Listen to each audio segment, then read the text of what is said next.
अस्सलामु अलैकुम वरहमतुल्लाहि वबरकातुहू। बिस्मिल्लाहिर्रहमानिर्रहीम।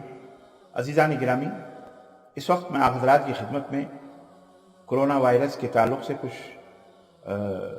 बातें अपने मोहतरम मुतवल्लियान से और अइम्मा और मुअज़्ज़िनीन हज़रात से करना चाहूँगा। सऊदी अरब के बारे में जैसा कि आपको पता है कि अल्हम्दुलिल्लाह यहाँ के मशाइख़ और यहाँ के उलमा अपने इज्तिहाद से और उलात उमूर आली जनाब मलिक सलमान जो यहाँ के बादशाह हैं बिन अब्दुल अज़ीज़ के हुक्म से मशवरे से आज सऊदी अरब के अंदर मसाजिद को बंद तो नहीं किया गया है। ये जो आम तौर पर बातें फैली हुई हैं कि बंद कर दिया गया, हरमैन को बंद कर दिया गया, मसाजिद को बंद नहीं है। मसाजिद के अंदर अल्हम्दुलिल्लाह अज़ानें होती हैं और मुअज़्ज़िन अपनी नमाज वहाँ पढ़ता है। अलबत्ता मस्जिद के अंदर ये ऐलान होता है कि सल्लू फ़ी रिहालिकुम, अपने अपने घरों के अंदर, या सल्लू फ़ी बुयूतिकुम, अपने अपने घरों के अंदर नमाज पढ़ो। और हमें चाहिए कि हिंदुस्तान के अंदर, पाकिस्तान के अंदर जो हमारे मुल्क हैं, जब सऊदी अरब एक नहायत ही मुहतात और नहायत ही साफ़ सुथरा मुल्क होने के बावजूद आज इतना अलर्ट है कि एक शहर से दूसरे शहर में जाना मुश्किल हो रहा है। बहुत कम सफ़र हो रहा है। यहाँ के ट्रांसपोर्ट्स, यहाँ की टैक्सियाँ किराए की और सारी ट्रेनें और जहाज दुनिया भर के सब बंद हैं। और यही नहीं, पूरे दुनिया के अंदर एक दूसरे की फ्लाइटें बंद हैं, कहीं नहीं कोई जा सकता है। ऐसे आप इसको सीरियस, आप इसको मामूली न समझें। ये बहुत ही नाजुक मौका है। हमारे यहाँ लोगों का अजीब व गरीब हाल है। वो खैर वो उनका अपना दीन हो सकता है या धर्म हो सकता है, या वो न जाने किन किन चीज़ों को बयान करते हैं। कोई घंटी बजाता है, कोई प्लेट बजाता है, कोई कुछ करता है, कोई कुछ करता है, कोई ताली बजाता है। अलमुहिम उससे हमें नहीं लेना, लेकिन हम बहैसियत इंसान ये सोचना चाहिए कि ये कोई मामूली मसला नहीं है, बहुत बड़ा मसला है। आज मसाजिद के अंदर, यहाँ सऊदी अरब के अंदर लोग घरों में नमाज पढ़ रहे हैं। अल्लाह ताला का हुक्म भी है कि घरों में नमाज, घरों को क़िबला बना लो। तो घरों के अंदर एक ज़माने में क़िबला बनाने का हुक्म दिया गया, तो वो कुरान के अंदर मौजूद है। आज भी अल्हम्दुलिल्लाह ऐसे मौक़े आते हैं तो इस्लाम ने हुक्म दिया है कि आप घरों में नमाज पढ़ें। यहाँ तक कि जमात भी मनसूख हो जाती है, यानी जमात माफ़ हो जाती है।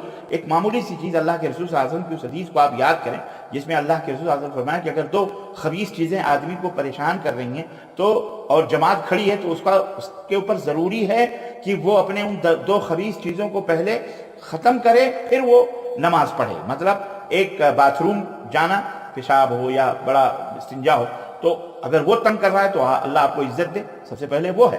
उसके बाद अगर भूख लगी है और खाना मौजूद है तो सबसे पहले आप खाना खाएं, पेट भरें। इस्लाम के अंदर आसानी है, तंगी नहीं है, सहूलत है। अल्लाह के रसूल सल्लल्लाहु अलैहि वसल्लम ने बहुत सारे मकामात पर, बारिश हो गई, आपसे कीचड़ हो गया, अल्लाह के रसूल सल्लल्लाहु अलैहि वसल्लम कीचड़ से बचने के लिए कि आने वाले के पैर, आने वाले के कपड़े कीचड़ों के अंदर सन न जाएं और उसके अंदर ख़राब ना हो जाएं। ठंडी पड़ गई तो अल्लाह के रसूल सल्लल्लाहु अलैहि वसल्लम ने उस वक्त भी, इसी तरह तेज़ बर्फ़बारी हुआ तो अल्लाह के नबी सल्लल्लाहु अलैहि वसल्लम उस वक्त भी यहाँ तक आपने फरमा दिया, मुअज़्ज़िन से कह दिया, कह दो सल्लू फ़ी रिहालिकुम, अपने अपने घरों में नमाज पढ़ो। तो ये जो आज बीमारी आई, यहाँ तक कि हज़रत अब्दुल्लाह इब्न अब्बास की एक रिवायत तो ये भी है कि बग़ैर किसी सबब के भी अल्लाह के रसूल सल्लल्लाहु अलैहि वसल्लम ने जमा बैन सलातैन भी किया है। दो नमाजों को इकट्ठा भी, ज़ोहर और असर को एक साथ और मगरिब और इशा को एक साथ पढ़ा है, जबकि कोई सबब नहीं था, ना कोई बारिश थी, ना कोई सर्दी थी, ना कुछ था। तो अज़ीज़ान गिरामी, ये इस्लाम के अंदर ये दरवाज़ा इसलिए ऑप्शन रखा गया है ताकि ऐसे मौक़े क़यामत तक के लिए दीन इस्लाम है, आएंगे तो तुम उसे, इस रहमत से, ये दीन रहमत है, इस रहमत से फ़ायदा उठाओ। और इन तमाम सब चीज़ों से, कीचड़ों से, बारिशों से, मैं समझता हूँ कि ये जो बीमारी इस वक्त पूरी दुनिया कह रही है, डॉक्टर्स कह रहे हैं कि छूने से, मुसाफा करने से ये बीमारी लग जाती है, तो अगर जुमा या नमाज मौकूफ़ कर दिया जाए वक्ती तौर पर और अपने अपने घरों को लाजिम पकड़ा जाए, घरों के अंदर बैठने को फ़ौक़ियत दी जाए और अजान सुने मस्जिद के अंदर, 2-3 आदमी अपना नमाज पढ़ें। मस्जिद की सलामती, मस्जिद की हिफाजत भी ज़रूरी है, सिक्योरिटी भी ज़रूरी है, क्योंकि ऐसे भी जालिम और दुश्मन हैं जो खाली मस्जिद को देखकर माइक चुरा ले जाएं, स्पीकर चुरा ले जाएं, कुछ भी कर सकते हैं, जला सकते हैं। तो इसलिए 2-3 आदमियों का मस्जिद के अंदर होना भी अपने एहतियात से ज़रूरी है। और फिर क्या कहते हैं, लोग अपने अपने घरों में नमाज पढ़ें, मस्जिद की भी देखभाल करते रहें, बाज़ारों में ना जाएं। तो मैं कहता हूँ कि अगर हमारे अइम्मा, हुफ़्फ़ाज़, मुअज़्ज़िनीन हज़रात थोड़े मजबूर हैं, वो बेचारे अपनी नहीं ये काम कर सकते, तो तमाम मुतवल्लियान से दरख्वास्त है कि अपने इमामों के ज़रिए ही सही इस बात का ऐलान करें और अपने अपने गलियों में, अपने अपने महल्ले में, अपने अपने समाज में बताएं कि नमाज जमात के साथ नहीं होगी, आप लोग अपने अपने घरों में पढ़ो और यहाँ पर जो है वो पढ़ लेंगे, बस कोई भी मस्जिद के अंदर ना आए। जुमा भी आप تھوڑے دن کے لیے موقوف کر دیں جب تک کہ یہ معاملہ یہ جو چل رہا ہے یہ ختم نہ ہو جائے. اور یہ ہے اسلام کے اندر ہے، یہ کوئی ایسی بات تو نہیں ہے کہ کوئی نئی چیز ہو رہی ہے، اور ہوا ہے شریعت کے اندر یہ چیز موجود ہے. اللہ تعالی ہمیں اور آپ کو عمل کرنے کی توفیق عطا فرمائے. میں اپنے متولیان سے، ائمہ سے، خطبہ سے میں درخواست کروں گا کہ اپنے اپنے محلے میں سمجھائیں اور متولیوں کو سمجھائیں، بیچاروں کو جو مسجد کے ذمہ داران ہیں ادب اور احترام سے، انہیں بھی ضروری ہے کہ وہ بھی اپنے اماموں کو سمجھائیں اور محلے کی جان کو بچائیں.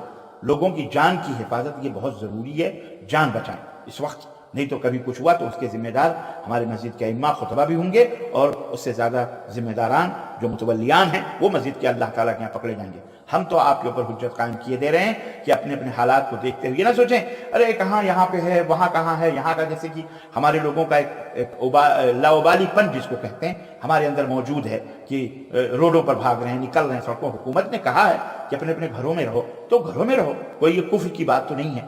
کیا ضروری ہے کہ آپ کے مسجد کے دروازے پر پولیس ہی آ کر کے آپ سے کہے بند کرو تب آپ بند کرو گے؟ آپ کے اندر زیرکی ہونی چاہیے، عقل ہونی چاہیے. تو آپ فوری طور پر آپ اس کا اہتمام کریں. میں یہ نہیں کہہ رہا کہ آپ مسجد کلوز کر دیں، مسجد جماعت کے لیے بند کر دیں. مسجد کے اندر 5 وقت کی اذان ہو اور جو مسجد کا ذمہ دار ہے، مؤذن ہے، امام، وہ اپنا نماز پڑھ رہے ہیں، 2-1 آدمی آگے پڑھ لیے. میں یہ نہیں کہوں آپ تجمع نہ کریں، بھیڑ نہ کریں، لوگ جماعت کے ساتھ، جماعت اپنے اپنے گھروں میں اپنے بیوی بچوں کے ساتھ موقع ملا، آپ گھروں میں اپنے بیوی بچوں کو نماز پڑھیں، آپ امام بنیں، بچوں کو پیچھے کھڑا کریں، عورتوں کو.